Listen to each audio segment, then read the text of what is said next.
السلام علیکم ورحمۃ اللہ۔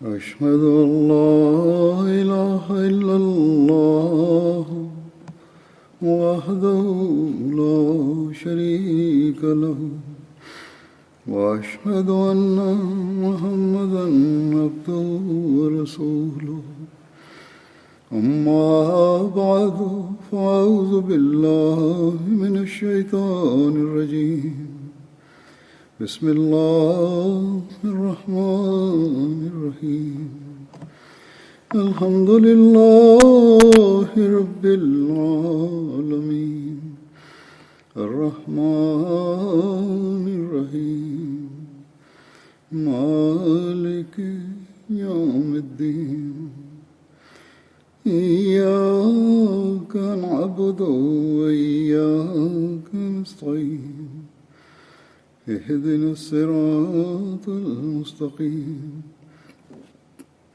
صراط الذين أنعمت عليهم غير المغضوب عليهم ولا الضالين۔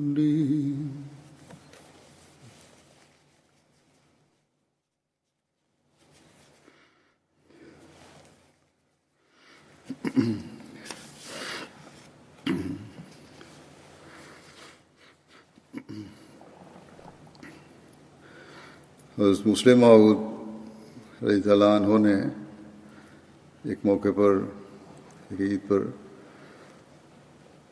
یہ مضمون بیان فرمایا تھا کہ عید منانے والے لوگوں کی مختلف قسم کی عیدیں ہوتی ہیں اور ان قسموں کے مطابق پھر عید کی بھی قسمیں بن جاتی ہیں، اور پھر وہ کون سی قسمیں ہیں جنہیں اللہ تعالیٰ بھی قبول فرماتا ہے، یعنی حقیقی عید ان کی کس طرح ہوتی۔ اس سے عید کی گہرائی، حکمت اور فلسفے کی بھی سمجھ آتی ہے، اپنی اصلاح اور حقیقی عید منانے کی کوشش کی طرف بھی توجہ ہوتی ہے۔ بہرحال اس مضمون سے استفادہ کرتے ہوئے آج میں کچھ بیان کروں گا اسی حوالے سے۔ انسان کی زندگی مجموعہ ہے عادات کا اور جذبات کا، یعنی زیادہ تر حصہ انسانی زندگی میں انہی دو چیزوں کا ہے، خاص طور پر اپنی معاشرتی زندگی گزارنے کے لیے اور مذہبی زندگی گزارنے کے لیے۔ معاشرے کے رسم و رواج اور بہت سے کام انسان جذبات اور عادات کے زیر اثر ہی کر رہا ہوتا ہے۔ عید کے متعلق بھی بہت سے لوگ ہوتے ہیں جو حقیقت میں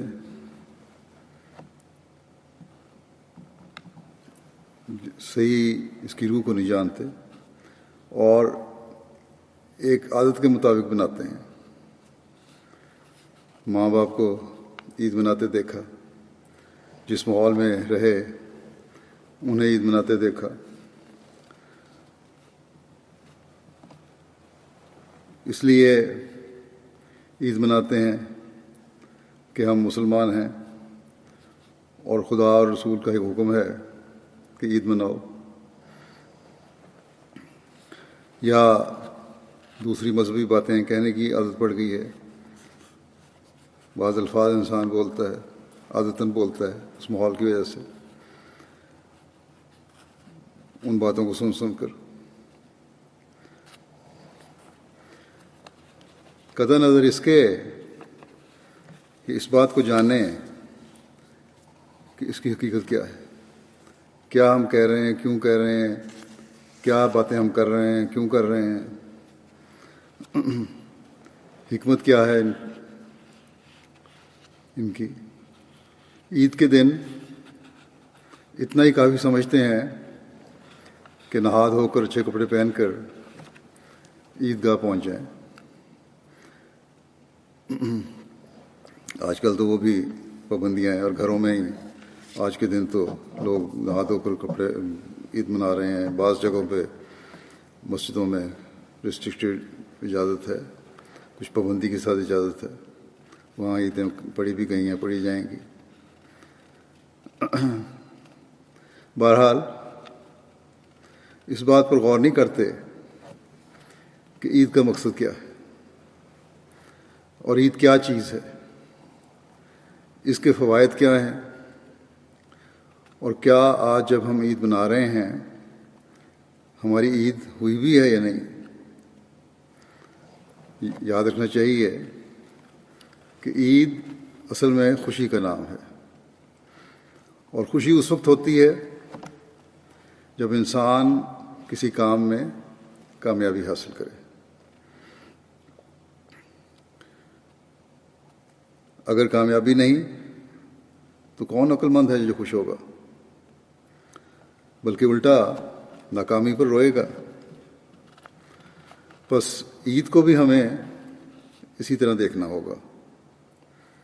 جب کوئی عید مناتا ہے تو اصل میں وہ اپنی کامیابی کا دعویٰ کر رہا ہوتا ہے۔ جب یہ کامیابی کا دعویٰ ہے تو ہم میں سے ہر ایک کو اس بات پر غور کرنا چاہیے کہ کیا حقیقت میں کامیابی ہے، اور کیا اس کامیابی کی وجہ سے اسے حق حاصل ہو گیا ہے کہ وہ عید منائے۔ سوچنے والی بات یہ ہے کہ ایک دن ہم عید کا مقرر کر کے اس دن ہم اچھے کپڑے پہن لیں، کھانا پینا اچھا کر لیں، ظاہری طور پر رونق لگا لیں، شور شرابہ کر لیں، دعوتیں کھا لیں اور کھلا دیں۔ ان سب چیزوں میں ہم کچھ نہ کچھ خرچ کرتے ہیں، مفت نہیں سارے کام ہوتے۔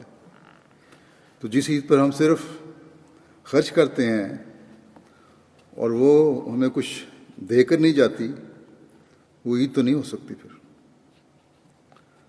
یا کچھ حاصل بھی کیا تو وقت خوشی۔ عید تو وہ ہے جو ہمیں کچھ دے کر جائے، اور وہ باطنی عید، اندرونی عید، دلی عید ہے۔ وہ عید ہے جو ہماری روح کو سیراب کرے، جو ہمیں کچھ دے۔ اور ایک مسلمان کے لیے سب سے بڑی دولت اللہ تعالیٰ کی رضا حاصل کرنا ہے، اور ہونا چاہیے۔ اور یہی حقیقی عید ہے، کیونکہ اس میں کامیابی نظر آ رہی ہے۔ روزوں کے بعد یہ عید اللہ تعالیٰ نے اس لیے رکھی ہے تاکہ یہ خوشخبری دے کہ روزے قبول ہو گئے۔ بس عید پر ہمیں یہ دیکھنے کی ضرورت ہے کہ کیا حقیقت میں ہمارے روزے قبول ہو گئے، کیا واقعہ میں خدا تعالیٰ نے ہمیں اپنی عبادت کی توفیق دی، اور کیا واقعہ میں ہماری وہ عبادت قبول بھی ہو گئی۔ کیا پتہ کہ جس عبادت کی ہمیں توفیق ملی وہ قبول بھی ہوئی ہے یا نہیں۔ کئی باتیں قبول نہیں ہوتی۔ ایک شخص نے رسول کریم صلی اللہ علیہ وسلم کے سامنے جلدی جلدی نماز پڑھی۔ جو نماز سے فارغ ہوا تو نبی کریم صلی اللہ علیہ وسلم نے فرمایا پھر نماز پڑھو، کیونکہ تمہاری نماز قبول نہیں ہوئی۔ اس نے پھر جلدی جلدی نماز پڑھی۔ رسول کریم صلی اللہ علیہ وسلم نے پھر فرمایا کہ پھر نماز پڑھو، تمہاری نماز قبول نہیں ہوئی۔ اس نے پھر نماز پڑھی، پھر اسے حضرت صلی اللہ علیہ وسلم نے یہی فرمایا۔ تو اس پر اس شخص نے کہا کہ کس طرح نماز پڑھوں؟ تو آپ صلی اللہ علیہ وسلم نے فرمایا آہستگی اور سکون سے نماز پڑھو. اسی طرح یہ اصل نماز ہے. بس اس کو ہمیں پڑھنا چاہیے. اسی طرح اللہ تعالیٰ نے فرمایا ہے جو لوگ حقوق العباد ادا نہیں کرتے ان کی نمازیں بھی قبول نہیں ہوتی. بس جس طرح نمازیں قبول نہیں ہوتی اسی طرح بعض روزے داروں کے روزے بھی قبول نہیں ہوتے. روزوں میں حقوق اللہ کے ساتھ جو حقوق العباد کرنے کا خاص طور پر حکم ہے، اگر وہ ادا نہیں ہم نے کیے تو کس طرح روزے قبول ہوں؟ بعض لوگ ایسے ہوتے ہیں جن کو بیماری اور معذوری کی وجہ سے روزے رکھنے کی رخصت ہے، مجبوری ہے، اور یہ اجازت اللہ تعالیٰ کے حکم سے ہے. لیکن کیونکہ وہ باقی فرائض اور نوافل اللہ تعالیٰ کا خوف رکھتے ہوئے ادا کر رہے ہوتے ہیں، اس لیے اللہ تعالیٰ ان کو روزے نہ رکھنے کے باوجود ثواب سے محروم نہیں رکھتا. ایسے لوگ تو عید بھی اللہ تعالیٰ کا خوف رکھتے ہوئے منا رہے ہوتے ہیں، لیکن اللہ تعالیٰ ان کے دلوں پر نظر کر کے ان کے کھاتے میں حقیقی عید کی خوشیاں لکھ رہا ہوتا ہے. بعض لوگ روزے کی طاقت ہونے کے باوجود روزہ نہیں رکھتے اور افطاری ایسے ذوق شوق سے کرتے ہیں جیسے سب سے زیادہ ان کو ہی روزے کی کمزوری ہو رہی ہے. اور پوچھو تو کہتے ہیں کہ روزہ تو فلاں عذر کی وجہ سے نہیں رکھا، نمازیں بھی کاروباری یا کام کی مصروفیت کی وجہ سے نہیں پڑھ سکا ٹھیک طرح، نوافل بھی ادا کرنے کی نہیں اٹھ سکا، نیند بڑی آ جاتی، غلبہ ہو جاتا ہے نیند کا، فلاں کام بھی ادا نہیں کر سکتا. اگر افطاری بھی نہ کھاؤں تو بالکل کافر ہو جاؤں. اس حوالے سے لوگوں نے مختلف لطیفے بھی بنائے ہوئے ہیں اور سوشل میڈیا پر یہ لطیفے آج کل پھیلے بھی ہوئے ہیں اور پرانے زمانے سے ہی پھیلے ہوئے ہیں. تو ایسے لوگ بھی ہوتے ہیں. یہ صرف لطیفہ ہی نہیں ہے، حقیقت میں ایسے لوگ ہوتے ہیں اور عید والے دن بھی سب سے پہلے آ کر شامل ہو جاتے ہیں کہ عید کے منانے کا سب سے زیادہ ادراک شاید صرف انہیں ہی ہے. لیکن اس قسم کے دھوکوں کے ساتھ خدا تعالیٰ دھوکے میں نہیں آ سکتا، نہ ہی ہمارے نفس کو کوئی فائدہ پہنچ سکتا ہے اس کا.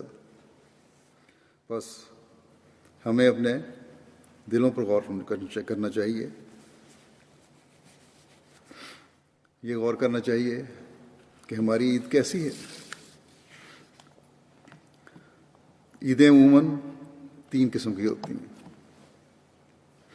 ایک تو اس شخص کی عید ہے جس نے اپنے رب سے ملنے کی کوشش کی، اخلاص سے عبادت کی، محبت الہی کے حصول کے لیے اللہ تعالیٰ کے بندوں کی خدمت کی، دلی صفائی کے ساتھ خدا سے اور اس کے بندوں سے صلح کی، نمازیں پڑھیں اور صرف خدا کے لیے پڑھیں، جیسا کہ حضرت مسیح موعود علیہ السلام نے بھی اسی اسلامی تعلیم کی روشنی میں ہمیں نصیحت فرمائی ہے کہ عبادتیں بھی اللہ تعالیٰ کی رضا کے حصول کے لیے ہوں، نہ کہ ذاتی اغراض کے لیے، نہ ہی دوسروں کو دکھانے کے لیے. روزے رکھے تو صرف خدا تعالیٰ کی خاطر، دوسروں کو دکھانے کے لیے نہیں. خدا تعالیٰ کے لیے رکھے جانے والے روزے جو ہیں ان کی جزا بھی اللہ تعالیٰ ہوتا ہے، ہر روزے کی جزا نہیں ہوتا. دکھاوے کی روزوں کی اللہ تعالیٰ جزا نہیں ہوتا. جس میں یہ خواہش ہو کہ لوگ کہیں گے کہ بڑا روزے دار ہے، تو پھر تو لوگوں کے لیے روزے ہوئے. ذکر الہی کیا تو محض خدا کے لیے کیا، اس لیے نہیں کیا کہ لوگ کہیں کہ اس کے ہونٹ ہر وقت ذکر الہی میں ہلتے رہتے ہیں. صدقہ و خیرات دیا تو صرف اس لیے دیا کہ خدا تعالیٰ کی رضا حاصل ہو، لوگوں پر احسان جتانے یا نیک نامی حاصل کرنے کے لیے نہیں. حج کیا تو محض حاجی کہلانے یا سیر کرنے کے لیے نہیں، بلکہ محض اس لیے کہ خدا اس سے راضی ہو جائے.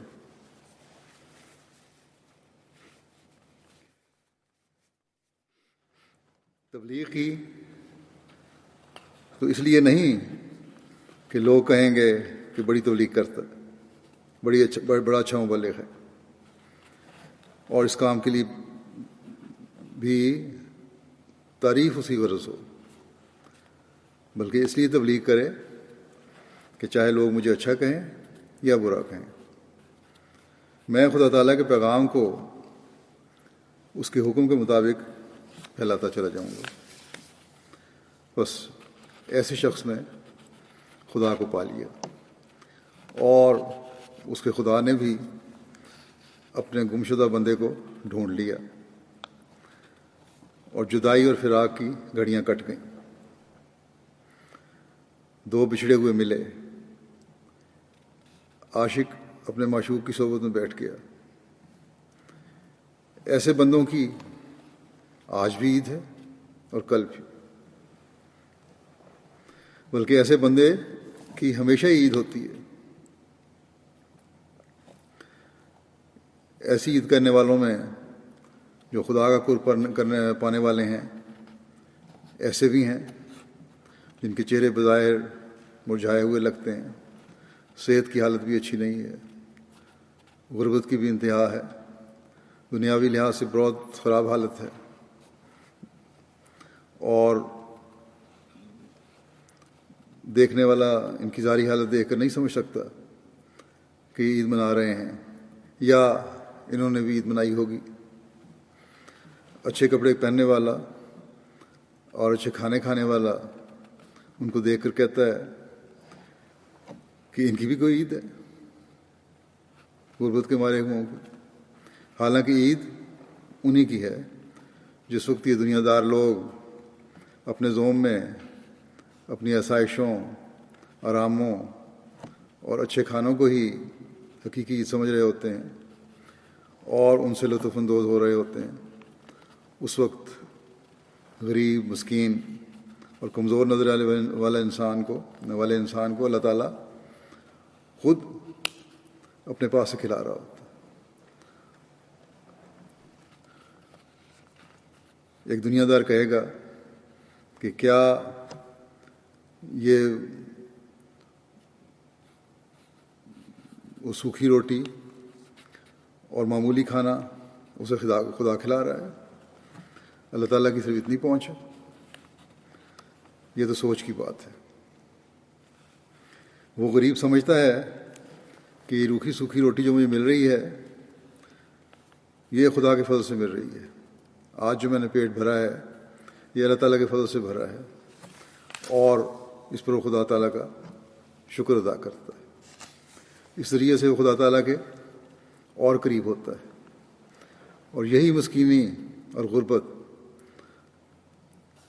اور اللہ تعالیٰ کی شکر گزاری اسے اس مقام پر لے جاتی ہے جو عید کا مقصد ہونا چاہیے. دنیا دار تو ظاہری آسائشوں کے ساتھ دنیا داری کی عید میں ڈوب کر وقتی خوشی کے سامان کر کے پھر دنیا داری کے دھندوں کی بے چینی میں مبتلا ہو جاتا ہے.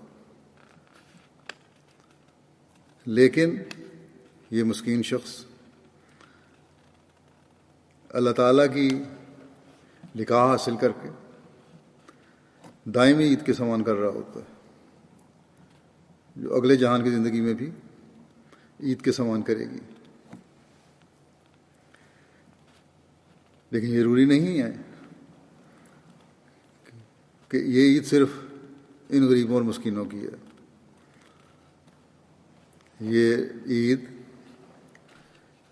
عیدیں جو ہیں یہ اللہ تعالیٰ کی رضا پانے والے ان مقرر بندوں کی بھی ہیں، ان لوگوں کی بھی ہیں جن کو اللہ تعالیٰ نے دنیا کی نعمتوں سے نوازا ہے، جن کے ظاہری لباس بھی اچھے ہیں، جنہیں کھانے بھی اچھے نصیب ہوتے ہیں، اور جو سنت نبی کے مطابق خوشبو بھی لگاتے ہیں اور بڑی اچھی اچھی خوشبوئیں لگاتے ہیں. اور اس ظاہری زینت اور ظاہری زیب و زینت جو ہے اس کے ساتھ اللہ تعالیٰ کا قرب بھی باطنی طور پر انہیں حاصل ہوتا ہے. وہ اللہ تعالیٰ کی دی ہوئی نعمتوں سے جہاں خود فیض حاصل کرتے ہیں، وہاں اللہ تعالیٰ کی رضا کے حصول کے لیے اس کے بندوں کی بھی حق ادا کر رہے ہوتے ہیں. یہ تو اللہ تعالیٰ کی مصلحت ہے، وہ کس کو کس طرح نوازتا ہے، کس ذریعے سے اپنا قرب عطا فرماتا ہے. وہ اپنے بندے کو کانٹوں سے گزارتے ہوئے بھی اپنے پاس بلاتا ہے، اور اب کسی بندے کو پھولوں کی سیج پر سے گزارتے ہوئے اپنے پاس جگہ دیتا ہے. وہ بیوقوف ہے جو یہ کہتا ہے کہ کانٹوں پر سے چل کر آنے والا ہی خدا رسید اور مقبول ہے، اور وہ بھی بیوقوف ہے جو یہ کہتا ہے کہ پھولوں کی سیج پر چل کر آنے والا ہی اللہ تعالیٰ کی بارگاہ میں مقبول ہے. ہمیشہ یاد رکھنا چاہیے کہ جس طرح اللہ تعالیٰ کی مختلف صفات ہیں، اسی طرح اس کے پاس پہنچنے کے راستے بھی مختلف ہیں. بعض لوگ اس کو نہ سمجھنے کی وجہ سے اللہ تعالیٰ کے بندوں پر اعتراض کر دیتے ہیں.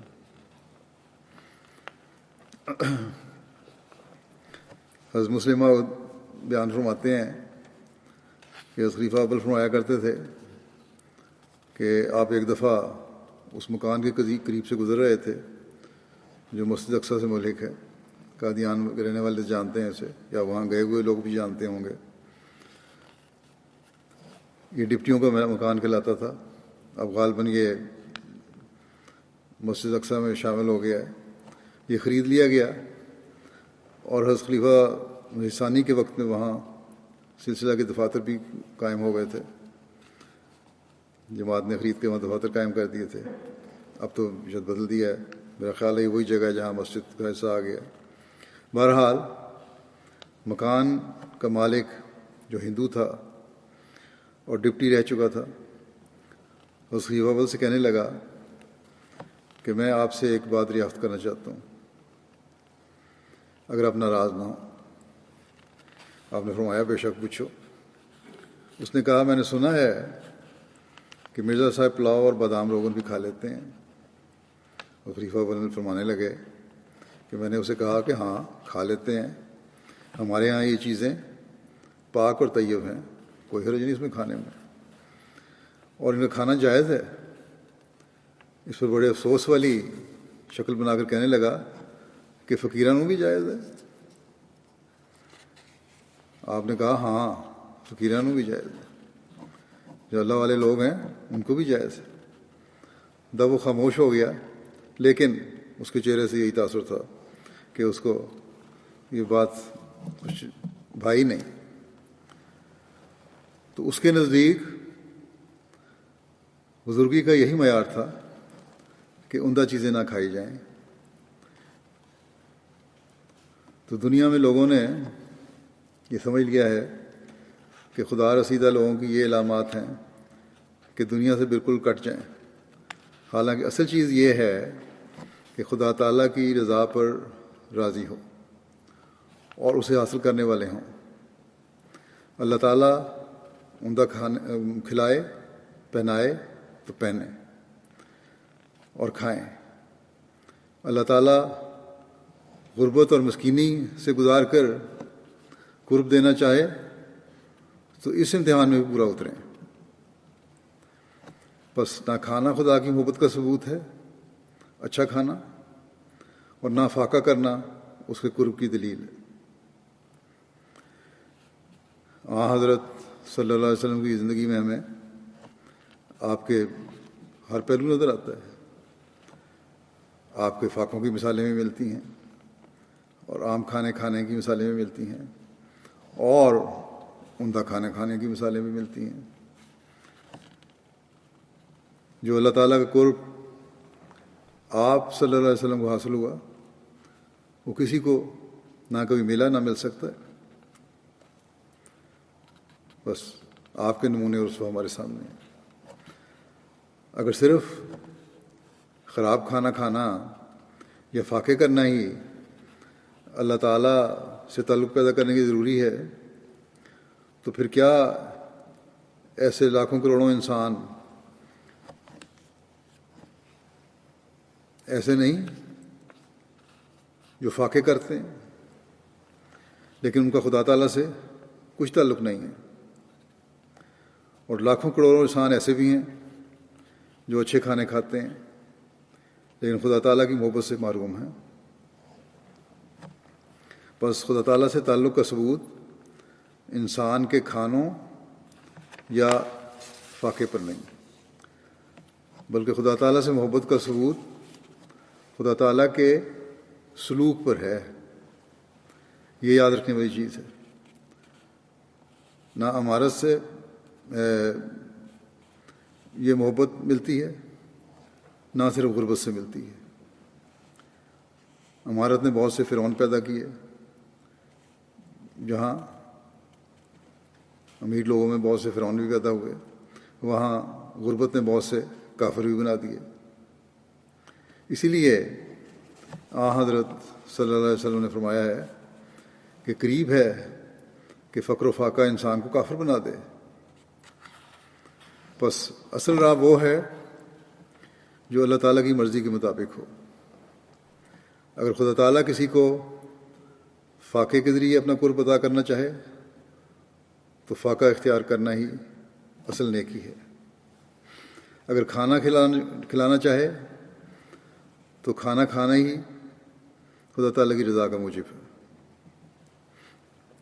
بس وہ لوگ جو اللہ تعالیٰ کے قرب اور محبت کا مقام حاصل کرنا چاہتے ہیں یا کرتے ہیں، وہ بظاہر یہاں اس دنیا میں ہمیں نظر آتے ہیں لیکن پھر رہے ہوتے ہیں، ہمارے اندر ہی ہوتے ہیں، لیکن ان کے دل اللہ تعالیٰ کے حضور جھکے ہوئے ہیں۔ اور یہی لوگ ہیں جن کی حقیقی عید ہوتی ہے۔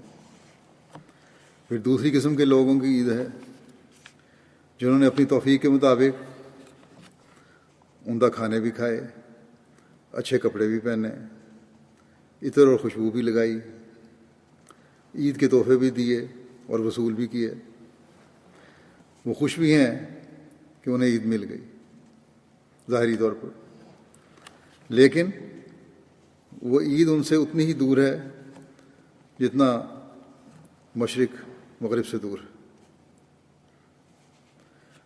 مگر باوجود اس کے وہ خوش ہیں، اور باوجود اس کے وہ عید کی خوشیوں میں شامل ہیں۔ حضرت مسلم موعود نے مثال دی ہے کہ انہیں خوشی بالکل اس بچے کی سی ہے جو نادانی سے ایک سانپ کو دیکھتا ہے اور اس کی چمکیلی آنکھوں کو دیکھ کر اسے کھلونا سمجھتا ہے، تب وہ محبت اور پیار سے اسے پکڑ لیتا ہے۔ اگر سانپ نہ ہلے بعض وہ بچے پکڑ بھی لیتے ہیں اور سمجھتا ہے کہ مجھے بڑی اچھی چیز میں حاصل ہو گئی، حالانکہ جس وقت وہ خوشی سے جھوم رہا ہوتا ہے، جس وقت وہ مسرت اور انبساط سے اپنے جامے میں پھولا نہیں سماتا، اس وقت سانپ کا زہر جو اسے 1 منٹ میں اس جہان سے اگلے جہان پہنچانے والا ہوتا ہے، اس کے بدن میں سرایت کر رہا ہوتا ہے، اور وہ نہیں جانتا کہ تھوڑی دیر میں اس کی تمام خوشی جاتی رہے گی، اس کی تمام مسرتیں خاک میں مل جائیں گی، اور وہ زندگی سے ہاتھ دھو بیٹھے گا۔ یہی مثال اس شخص کی ہوتی ہے جو خوش ہوتا ہے اور شاید اپنی نادانی میں ان خدا رسیدہ لوگوں سے بھی زیادہ خوش ہو جو اللہ تعالیٰ کی رضا حاصل کر چکے ہوتے ہیں، مگر یہ نادانی اور غفلت کی خواہش، غفلت کی جو خوشی ہے،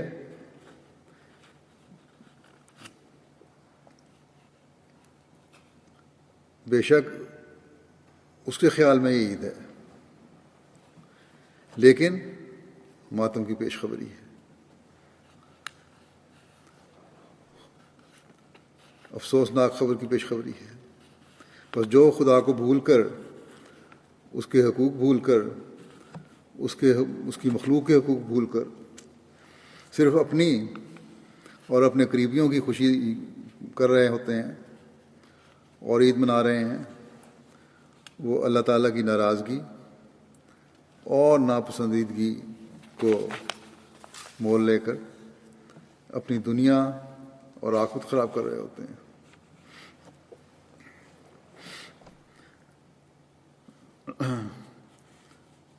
وہ کچھ پاتے نہیں بلکہ کھوتے ہیں، اور ایسے لوگوں کی عید حقیقی عید نہیں کھلا سکتی۔ اس کے علاوہ کچھ اور لوگ ہیں، یہ دونوں قسمیں جو بیان کی ہیں، یہ تو وہ ہیں جو ایک وہ ہیں جو ہم سمجھتے ہیں کہ ہم عید منا رہے ہیں، یعنی خدا رسیدہ بھی یہی سمجھتے ہیں عید منا رہے ہیں، اور دوسرے نیک لوگ بھی جو حقوق کو ادا کر رہے ہیں وہ بھی سمجھتے ہیں ہم عید منا رہے ہیں۔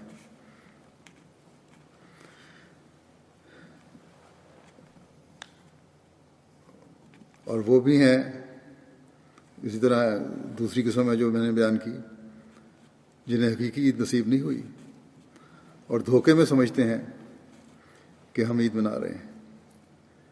لیکن ایک تیسری قسم بھی ہے، یہ تیسری قسم کے لوگ وہ ہیں جو ان دونوں سے بالکل مختلف ہیں، الگ قسم۔ یہ وہ لوگ ہیں جو جانتے ہیں کہ ہم گناہ گار ہیں، احساس ہے، جو دل میں خیال کرتے ہیں کہ روزے تو رکھے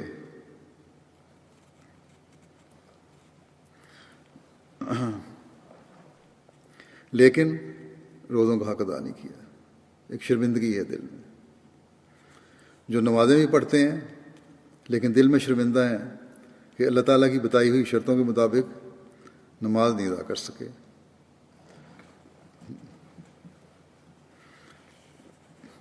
ہر ایک یہ سمجھتا ہے ان میں ایسے لوگوں میں سے کہ آج بھی عید پر شاید ایک رسم اور لوگوں کو دکھانے کے لیے عمدہ لباس پہن کر مجلس میں آ گیا ہوں، اور عمدہ کھانا بھی کھا رہا ہوں،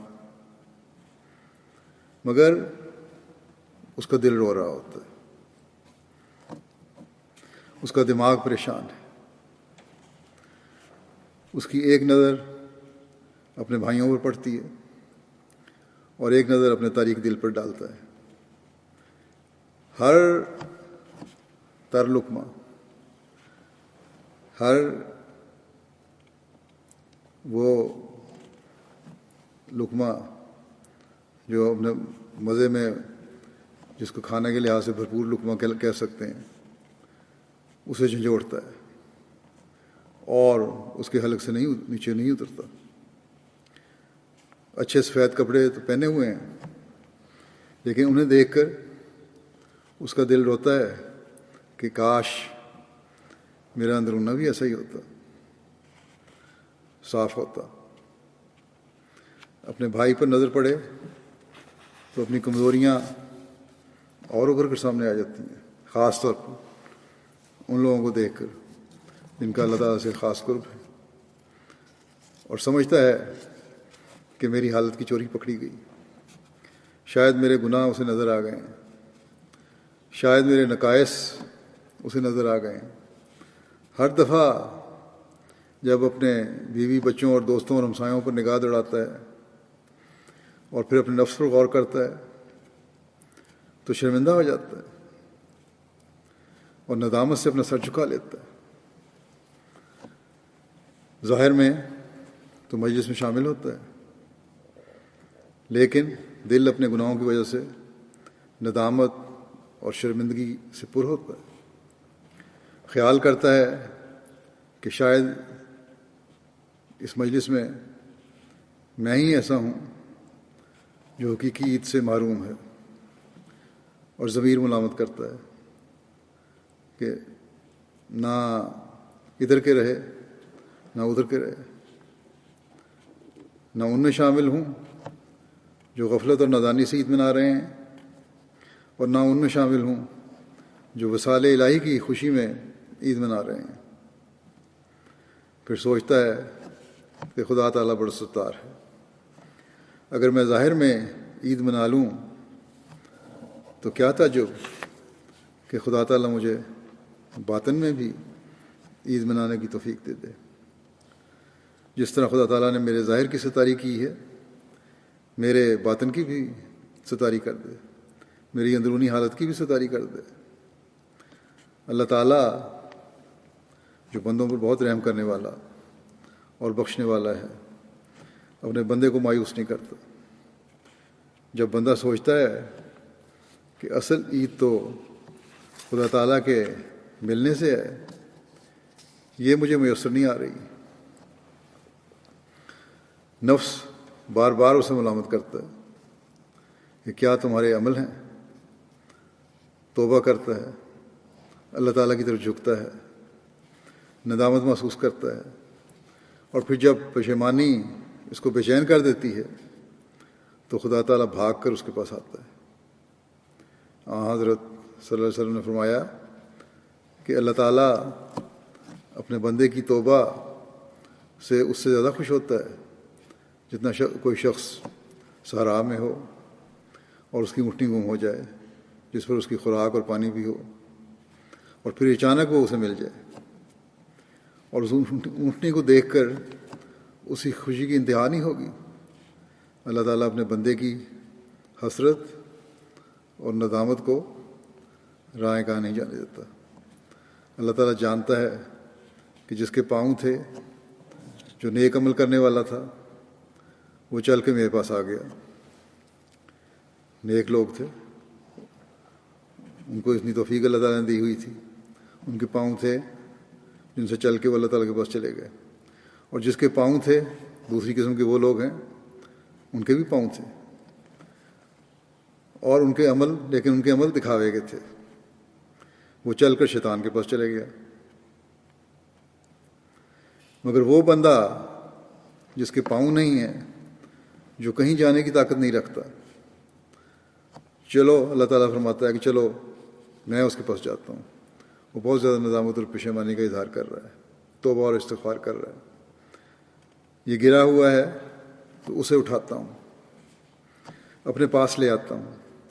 بس ہمیں کوشش کرنی چاہیے کہ اگر پہلی قسم میں سے نہیں تو ہم اس تیسری قسم سے ہی بن جائیں کہ یہ بھی تحقیر کا مقام نہیں ہے، یہ بھی کوئی کم چیز نہیں ہے، یہ بھی کوئی ایسی چیز نہیں ہے جس سے انسان کی کا مقام گر رہا ہو. یہ بات یاد رکھنی چاہیے کہ کامل حسرت، کامل عجز، کامل انابت، کامل غم اور کامل دکھ جو انسان پر طاری ہو جائے وہ خدا تعالیٰ کا محبوب بنا دیتا ہے. بس ہمیں چاہیے کہ ہم دوسری قسم کی عید کرنے والوں میں سے نہ بنیں جن کا کام صرف کھانا پینا ہے اور دنیا کی ہاؤ ہو ہے، بلکہ ان میں سے بننے کی کوشش کریں جنہوں نے اللہ تعالیٰ کو پا لیا، یا کم از کم ان میں سے بنیں جو خدا تک ابھی نہیں پہنچے مگر وہیں گر گئے اور ندامت اور پریشانی کی وجہ سے دل ٹکڑے ٹکڑے ہو گیا، اور اپنی جان کو رنج و الم کی وجہ سے ایسا ہلاک کیا کہ ان کی حالت دار کی وجہ سے عرش الہی ہل گیا اور عرش کا مالک خود چل کر ان کے پاس آیا اور انہیں اٹھا کر محبت کے مقام پر بٹھایا۔ بس ہمیں ہمیشہ یہ دعا اور کوشش کرنی چاہیے کہ یا پہلی قسم کی عیدیں ہمیں ملیں یا تیسری قسم کی عید ہمیں ملے، اور یہی عید ہے جو حقیقی خوشیاں دینے والی ہے، یہی عید ہے جو خرچ کروانے کے بجائے انعامات سے نوازتی ہے۔ بلکہ ہمیں کوشش کرنی چاہیے کہ جو دوسری قسم کی عید کو عید سمجھے ہوئے ہیں انہیں بھی حقیقی عید کا ادراک دلوانے کی کوشش کریں، دنیا کو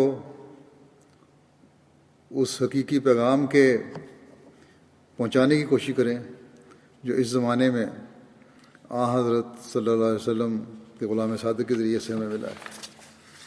انسان کو اللہ تعالیٰ کے حقوق اور اس کے بندوں کے حقوق کا صحیح فہم و ادراک دلوائیں تاکہ دنیا سے تاریکی کے بادل چھٹ جائیں، ہدایت کا سورج دنیا کو اپنی نورانی کے کرنوں سے جگمگا دے، خدا کی حقیقی بندگی دنیا میں قائم ہو جائے، تبھی ہماری عیدیں حقیقی عیدیں ہوں گی۔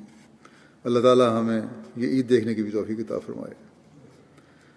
دعا کریں کہ تمام ان احمدیوں کے لیے بھی دعا کریں جن کو مذہب کے نام پر تکلیفیں دی جا رہی ہیں، جن کو قید و بند کی صورتوں میں رکھا گیا ہے، ان اسیران کے جلد رہائی کی دعا کریں تاکہ وہ بھی آزادی سے عیدیں کر سکیں۔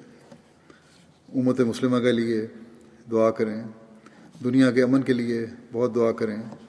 دنیا کے لیڈر جیسے پہلے ہی میں کہہ چکا ہوں اپنی عارضی تسکین کے لیے دنیا کو تباہی کے گڑھے میں دھکیل رہے ہیں، اور اس وبا کی وجہ سے بجائے اس کے کہ اللہ تعالیٰ کی طرف سے توجہ پیدا ہو،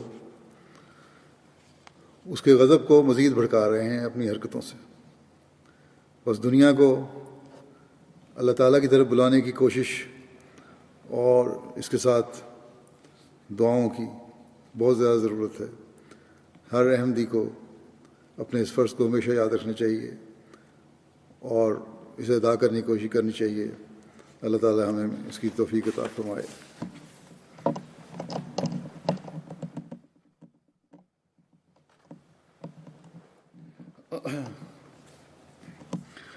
الحمد للہ نحمدہ ونستعینہ ونستغفرہ ونؤمن بہ ونتوکل علیہ ونعوذ باللہ من شرور انفسنا ومن سیئات اعمالنا من يهده الله فلا مضل له ومن يضلل فلا هادي له ونشهد أن لا إله إلا الله ونشهد أن محمدا عبده ورسوله عباد الله رحمكم الله إن الله يأمر بالعدل والإحسان وإيتاء ذي القربى وينهى عن الفحشاء والمنكر والبغي يعظكم لعلكم تذكرون اذكروا الله يذكركم وادعوه يستجب لكم ولذكر اللہ اکبر. دعا کر لیں.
آمین.